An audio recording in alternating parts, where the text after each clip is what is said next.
Role.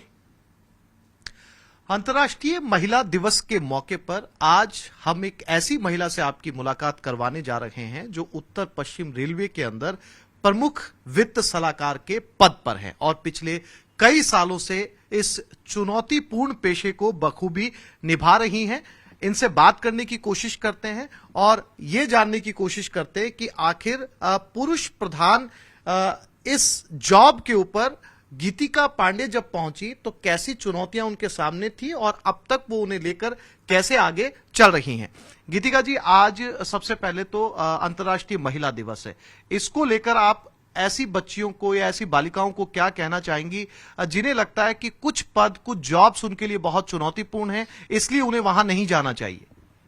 सर्वप्रथम सभी को अंतर्राष्ट्रीय महिला दिवस के इस शुभ अवसर पर बहुत बहुत अभिनंदन, नमन। देखिए, मैं ये बहुत ही ईमानदारी से और पूर्णतः शिद्दत से ये बताना चाहूंगी कि जब हम आज बात कर रहे हैं महिला दिवस के अवसर पर, तो एक दिवस में महिलाओं की असीमित जो शक्तियां हैं उनको सीमित भी नहीं कर सकते। जब हम महिलाओं की बात करते हैं तो सबके अंदर विद्यमान जो दुर्गा स्वरूपा है, जो शक्ति स्वरूपा है, जो चैतन्य शक्ति है, उसको आत्मसात करना है। और सभी महिलाओं को मैं यही कहना चाहूंगी कि आप आगे बढ़िए। आप ये मत सोचिए कि कोई आपको रास्ता दिखाएगा तब आप अपने कर्तव्य पथ पर आगे बढ़ेंगे, कोई आपको अवसर देगा या कोई आपको शाबाशी देगा। आप निरंतरता से आगे बढ़िए, संघर्ष करिए और अपने अंदर जो शक्तियां हैं उनमें देखिए और पहचानिए। और आज जब हम बात कर रहे हैं, देखिए महिला दिवस की बात कर रहे हैं, ये स्पष्ट है, ये कहने की बात नहीं है और ये सिर्फ कहने के लिए मैं नहीं कह रही हूँ, इस बार की थीम भी है।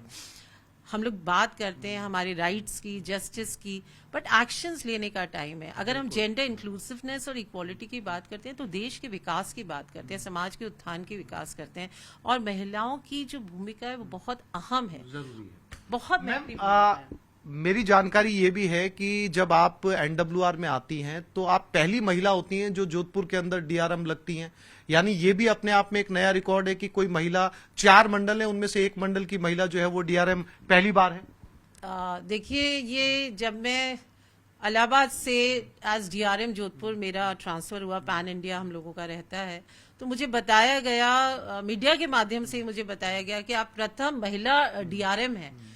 तो मैं काफी विस्मयचकित थी और थोड़ा अंदर से एक अनुभूति, एक दुखद ये भी थी कि इतना समय हो गया भारत को इंडिपेंडेंट हुए, विमेन एम्पावरमेंट की हम बात करते हैं, हर जगह हम लोगों ने ग्लास सीलिंग को ब्रेक किया है, क्रैक किया है, पर डीआरएम जोधपुर के पद पर अभी तक कोई महिला नहीं थी। लेकिन ठीक है, ये भी अपने आप में एक बड़ा चैलेंज था and I think I can appreciate because बड़ा डिवीजन है, स्ट्रेटेजिक पोजीशनिंग है, पाकिस्तान बॉर्डर्स हैं, काफी 8 डिविजन्स हैं जिनके साथ आपको एक सिनर्जी क्रिएट करनी है, तो it is a very challenging post.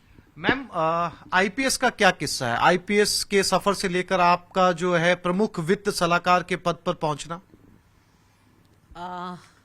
देखिए, आज महिला दिवस है तो मैं याद कर रही हूँ मेरी माता जी अपने समय में जॉइंट लेबर कमिश्नर थी जयपुर में ही, और वो बहुत सशक्त और उन्मुक्त विचारों की महिला थी। मेरे पिताश्री प्रिंसिपल थे।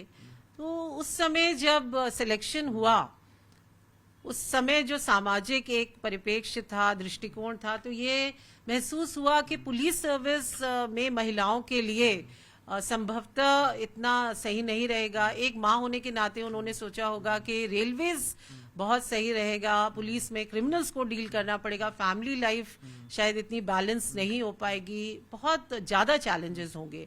तो ठीक है, फिर रेलवेज ज्वाइन किया।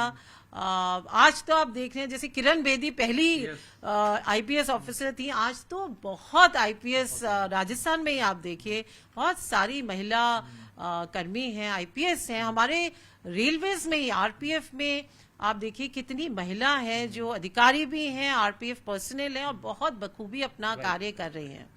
मैम एक आखिरी सवाल आपसे। मैं एनडब्ल्यूआर की ऐसी बहुत सशक्त महिलाओं से मिला और ऐसे पेशे पर, ऐसे जॉब पर उनसे मिला कि जिन जॉब्स पे, जिन पदों पर एक जमाने तक पुरुषों का वर्चस्व हुआ करता था, चाहे वो असिस्टेंट लोको पायलट हो, चाहे लोको पायलट हो, या फिर टीटीई का पद हो, अब यहां पर एनडब्ल्यूआर के अंदर महिलाओं की संख्या लगातार बढ़ती जा रही है। ये एक अच्छा संकेत है। बिल्कुल, आप एकदम सही बात है। ये बहुत ही सशक्त, सही, सकारात्मक संदेश है। महिलाओं का अगर आप देखें, जब मैंने ज्वाइन किया था तब मुझे लगता है बहुत लिमिटेड थी महिलाएं, और चाहे वो ग्रुप ए में हो, चाहे ग्रुप बी, सी, डी, कहीं पर भी हो। अभी आप देखिए, पूरे भारतीय रेल की बात करें, लाइफलाइन टू द नेशन, तो उसमें महिलाओं की संख्या अगर मुझे ध्यान है तो 1 लाख से ऊपर होगा। और उत्तर पश्चिम रेलवे की बात करें तो करीब 25,000 महिलाएं होंगी। और इतना हर क्षेत्र में, ये नहीं कि वो ऑफिस बाउंड है, वो एकदम प्राइम मूवर्स हैं, लोको पायलट्स हैं, स्टेशन मैनेजर्स हैं, ट्रैक मेंटेनर्स हैं, पॉइंट्स मैन हम बोलते हैं लेकिन पॉइंट्स वुमेन है जो कार्य कर रही है। गेट पर वुमेन तैनात है, तो वो पूरा कार्य कर रही है और बखूबी सेफ्टी, ऑपरेशंस, टेक्निकल बहुत अच्छा कार्य कर रही हैं। तो महिलाएं हर क्षेत्र में अपनी बखूबी भूमिका निभा ही रही हैं।